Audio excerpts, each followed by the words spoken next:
వీక్షకులకు నమస్కారం. ఇప్పుడు మనం రుద్రకథలోని 3వ ఎపిసోడ్ వినబోతున్నాము. కథ నచ్చితే వీడియో లైక్ చేయండి, షేర్ చేయండి, ఛానల్ని సబ్స్క్రైబ్ చేయడం మర్చిపోకండి. ఒకరోజు ఆశా నా దగ్గరికి వచ్చి, నీతో మాట్లాడాలి, సాయంత్రం నాగులబండ దగ్గరికి రండి అని మా నివాసాలకు పక్కనే ఉన్న ఒక చిన్న గుడిలాంటి ప్రాంతం గురించి చెప్పి వెళ్ళిపోయింది. ఆమె అలా చెప్పి పక్కకు వెళ్ళగాని నేను ఎగిరి గంతేసి సాయంత్రం ఎప్పుడవుతుందా అని ఎదురు చూశాను. ఆ రోజు సాయంత్రం ఆమె చెప్పిన స్థలానికి చెప్పిన సమయం కన్నా ముందే వెళ్ళి ఆమె కోసం ఎదురు చూస్తూ ఉన్నాను. కానీ ఆమె నన్ను ఇక్కడకు ఎందుకు రమ్మని చెప్పిందని ఆలోచిస్తూ పక్కనే ఉన్న నాగుపాము దేవుడి విగ్రహం వైపు చూశాను. పెనవేసుకొనున్న నాగదేవతలు నాకు మంచి జరగాలని ఆశీర్వదిస్తున్నట్టు కనబడ్డాయి. ఆ దేవత విగ్రహంను చూడగానే నాకు కాస్త ధైర్యం వచ్చింది. ఇంతలో ఆశా కాలిగజ్జల శబ్దం అక్కడ నాకు వినిపించింది. వెనక్కి తిరిగి చూశాను. తెల్లటి దుస్తులు వేసుకొని అక్కడికి వచ్చిన ఆశను చూస్తుంటే ఆ వెన్నెల్లో దిగి వచ్చిన దేవతలా అనిపించింది. నేను మాట్లాడటానికి కాస్త కంగారు పడుతూ ఉంటే ఆమెనే మాట్లాడడం ప్రారంభించింది. నువ్వెందుకు నా వైపు అలా చూస్తూ ఉంటావు అని సూటిగా నన్ను ప్రశ్నించింది. నాకేం చెప్పాలో తెలియక నిన్ను ప్రేమిస్తున్నాను అని చెప్పాను. దానికి ఆశ కూడా, నేను కూడా చాలా రోజుల నుండి నిన్ను ప్రేమిస్తూ ఉన్నాను, కానీ మన ప్రేమకు ఒక అడ్డంకి కూడా ఉంది అని ఆ అమ్మాయి తలదించుకుంది. నేను ఆమె గడ్డాన్ని నా చేతివేళ్లతో పట్టుకుని తల పైకెత్తాను. ఆమె కంట్లో నీరు కారుతున్నాయి. అయ్యో, ఇప్పుడేమైందని అలా ఏడుస్తున్నావు అని అడిగాను.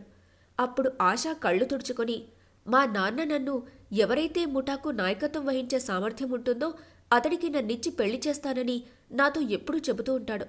అందువల్ల నీకు నాకు పెళ్లి జరగదేమో అని భయపడుతున్నాను అన్నది.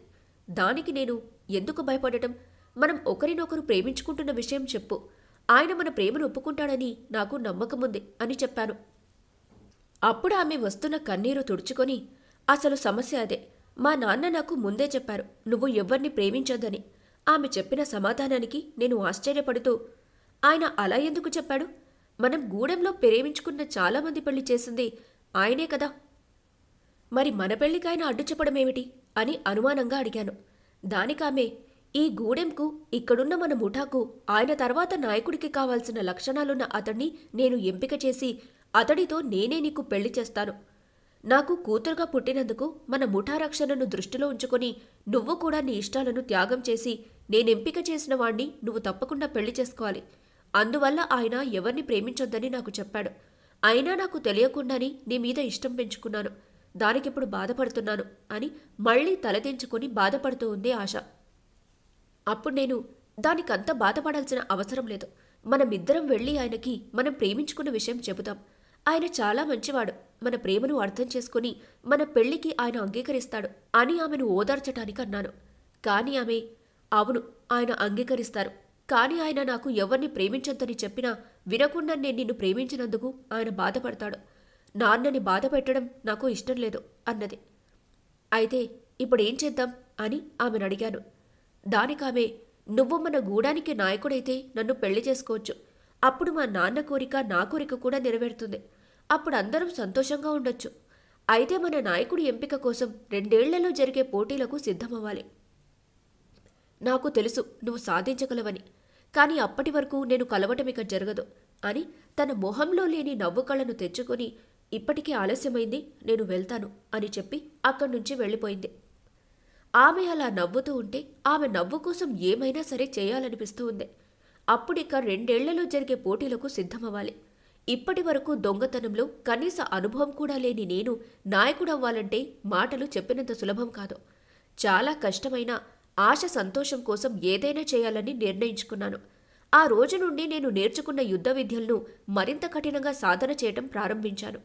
ఇప్పుడు మా గూడెంలో ఎవరు యుద్ధ విద్యల్లో నాకు ఎదురుపడలేనంతగా సాధన చేశాను. ఆ రోజు నుండి ఆశ నాకు కనిపించలేదు. 1-2 సార్లు కనపడినా తలదించుకొని ఆమె పని ఆమె చేసుకునేది. ఒకవేళ ఆమె తండ్రికి మా ప్రేమ విషయం తెలియకూడదని అలా చేస్తుందేమో అని నా అభిప్రాయం. ఇలా 1 ఏడాది గడిచింది. దొంగతనానికి బయలుదేరాల్సిన సమయం వచ్చేసింది. ఈసారి నాకు కూడా 18 ఏళ్లు నిండటంతో నాతో పాటు మరొక 10 మందిని కొత్తవారిని తీసుకెళ్లారు. ఇక నుండి ప్రతిసారి మేం కూడా వారితో కలిసి వెళ్లాల్సి ఉంటుంది. మా ఆచారం ప్రకారం కొండదేవతకు పూజ చేసి మా వెంట ఉండి మమ్మల్ని రక్షించమని ప్రార్థించి మేము బయలుదేరాము. ముఠాలో అనుభవం ఉన్న వారితో పాటు 10 మంది కొత్తవారు వెళ్తున్నాం. అలా వెళ్తున్నప్పుడు కొత్తగా వస్తున్న వారిని జాగ్రత్తగా గమనించమని సాహు ప్రస్తుతం మాకు నాయకుడిగా ఉన్న రంగూన్కి తగిన జాగ్రత్తలు చెప్పాడు. ఆ తర్వాత అందరం కలిసి కొండను దిగటానికి ఇరుగ్గా ఉన్న దారిలో ఒకరి వెనుకొకరం వెళ్తూ ఉన్నప్పుడు నాకెందుకో ఒకసారి పక్కకు చూడాలనిపించి చూశాను. ఒక రాయి మీద నిలబడి ఆశ నా కోసం అక్కడ్నుంచి నా వైపు చూస్తూ ఉంది. నేనామె వైపు చూడగానే ఆమె ముఖంలోని సంతోషం దూరంగా ఉన్నా కూడా నాకు స్పష్టంగా కనబడుతుంది. అప్పుడు మేము కళ్లతోనే మాట్లాడుకున్నాం. నన్ను జాగ్రత్తగా వెళ్ళిరమ్మని కళ్లతో సైగ చేసింది. నేను కూడా అలాగే నువ్వు జాగ్రత్త అని కళ్ల సైగతో సమాధానం చెప్పాను. ఆ తర్వాత ఆమె మా నివాసాల వైపు నడిచింది. నేను కొండ దిగువ వైపుకు కదిలాను. నేను పుట్టినప్పటి నుంచి ఇదే మొదటిసారి కొండ దిగటం. మేము ఎవరు ఎట్టి పరిస్థితుల వల్ల ఆ కొండ దిగి రాకూడదని సాహు ఆజ్ఞ. అలా కాదని ఎవరైనా ఆ కొండపై ఉన్న మా నివాసాలను దాటి బయటకు రావడానికి ప్రయత్నిస్తే వారిని సాహు కఠినంగా శిక్షించిన రోజులు కూడా ఉన్నాయి. ఆ కొండ ప్రాంతంలో మా నివాసాల సరిహద్దులోపు ఎంతో స్వేచ్ఛగా తిరిగే అవకాశముంది. కానీ ఆ సరిహద్దులు దాటి వెళ్తే అంతే కఠినంగా శిక్షిస్తారు. ఆ శిక్షలకు భయపడి ఎవరూ ఆ సరిహద్దులు దాటడానికి ప్రయత్నించరు. కేవలం ఏడాదికి ఒకసారి మాత్రమే ఆ కొండ దిగి వెళ్లేందుకు మాకు అనుమతి ఉంది. అది కేవలం ఇలా దొంగతనం చేయడానికి వెళ్లే సమయంలో మాత్రమే మేము నివాసాల యొక్క సరిహద్దులు దాటి బయటకి రావచ్చు. ఏదైతే ఏమి, నేను చాలా ఏళ్ల తర్వాత బయట ప్రపంచాన్ని చూడగలుగుతున్నందుకు చాలా సంతోషంగా ఉంది నాకు. చాలాసేపటి ప్రయాణం తర్వాత మేము కొండ దిగాం. ఆ తర్వాత కాస్త పక్కవైపు కొంత దూరం వెళ్ళాం. అక్కడంతా అడవి ప్రాంతం. అందులో కొంత దూరం వెళ్ళాక చుట్టూ విశాలంగా కంచె వేయబడి అక్కడ స్వేచ్ఛగా వదిలివేయబడిన కొన్ని గుర్రాలు, ఎద్దులతో పాటు కొన్ని గొర్రెలు, మేకలు, ఆవులు వంటి పశువులు కూడా ఉన్నాయి. ఎత్తైన ముళ్ల చెట్లతో వేయబడిన ఆ కంచెను కాస్త తొలగించి లోపలికి వెళ్ళాం. అలా ఆ కంచె లోపలకు వెళ్లి మా నాయకుడు నోట్లో చూపుడు వేలు, బొటనవేలు మడిచి నోర్లో పెట్టుకుని గట్టిగా ఈలవేశాడు. అంతే. అప్పటి వరకు అక్కడక్కడ మేత తింటున్న గుర్రాలన్నీ అతడి వైపుకు పరిగెత్తుకుంటూ వచ్చాయి. అప్పుడది చూసి నేను ఆశ్చర్యపోయాను. ఆయన ఆ మందలోని తన గుర్రానికి మెడ దగ్గర తడుముతూ మరింత లోపలకు వెళ్లి అక్కడ గుబురుగా పెరిగిన పొదలను తొలగించగా ఆ పొదల చాటున చెక్కతో చేయబడిన ఎద్దులతో నడిచే బండ్లున్నాయి. వాటికి ఎద్దులను కట్టి బండ్ల వెనుక భాగం గుర్రాలను తాడుతో కట్టి అందరూ బండ్ల మీద కూర్చున్నారు. మా నాయకుడి బండి ముందు వెళ్తుండగా ఆ బండిని అనుసరిస్తూ వరుసగా వెళ్తున్నాయి. ఆ దారిలేని అడవిలో చాలా దూరం ప్రయాణించిన తర్వాత మేము బండ్లు వెళ్లటం ఏర్పడిన ఒక దారి కనపడింది. ఆ దారిలో సాయంత్రం వరకు ప్రయాణించాం. చీకటి పడటానికి ముందుగా ఒక చదునుగా ఉండి గుడారాలు వేసుకునేందుకు అనుకూలంగా ఉన్న ప్రాంతాన్ని చూసుకొని అక్కడ గుడారాలు వేసుకున్నాం. అప్పుడు చీకటి పడటంతో ఆ ప్రాంతం వైపు అడవి జంతువులు రాకుండా గుడారాల మధ్యలో మంట వేసి బండ్లు, ఇతర పశువులు కూడా ఆ మంట చుట్టూ నిలిపి ఉంచి ఎవరి గుడారాల్లో వారు వెళ్లి నిద్రపోయారు. ఆ మరుసటి రోజు సూర్యోదయానికి ముందే నేను లేచి కసరత్తులు మొదలైన యుద్ధ సాధనలు పూర్తి చేసుకున్నాను. అప్పుడే సూర్యుడు ఉదయిస్తూ ఉన్నాడు. నేను ఈ బయట ప్రపంచంలో చూస్తున్న మొదటి సూర్యోదయం అది. ఎంత అందంగా ఉందంటే ఆ దృశ్యం వర్ణించడం నా వల్ల కావటం లేదు. ఆ పచ్చటి మైదాన ప్రాంతం మీద బంగారు రంగు లేత సూర్యుడి కిరణాలు పడుతూ ఉంటే ప్రకృతితో పాటు నా మనసు ఎంతో ఆనందం పొంది పరవశించిపోయాను. సూర్యుడు పైకి వెళ్లే కొద్దీ పొగమంచు కరిగిపోయి ఆ ప్రకృతి అందాలు మరింత దూరం కనపడుతూ ఉంది. ఇలా నేను ఆ ప్రాంతపు అందాలను చూస్తున్నప్పుడు రంగూన్, హే అంటూ పిలిచాడు. నేను రంగూన్ వైపు చూశాను. ఆయన మాకు నాయకుడు కాబట్టి నన్ను అటువంటి సందర్భానికి భంగం కలిగించినందుకు ఏం మాట్లాడలేకపోయాను. ఆయన నన్ను భోజనానికి రమ్మని చేతితో సైగ చేశాడు. ఆ ప్రకృతి అందాలు చూస్తుంటే సమయమే తెలియటం లేదు. అక్కడి నుండి పక్కనే ఉన్న గుడారాల వైపు భోజనం తినడం కోసం కదిలాను. భోజనం అయిన తర్వాత మా నాయకుడైన రంగూన్ అందర్నీ సమావేశపరిచి, అందరూ జాగ్రత్తగా వినండి. ముఖ్యంగా కొత్తగా వచ్చినవారు నా అనుమతి లేకుండా ఎక్కడికి వెళ్ళొద్దు.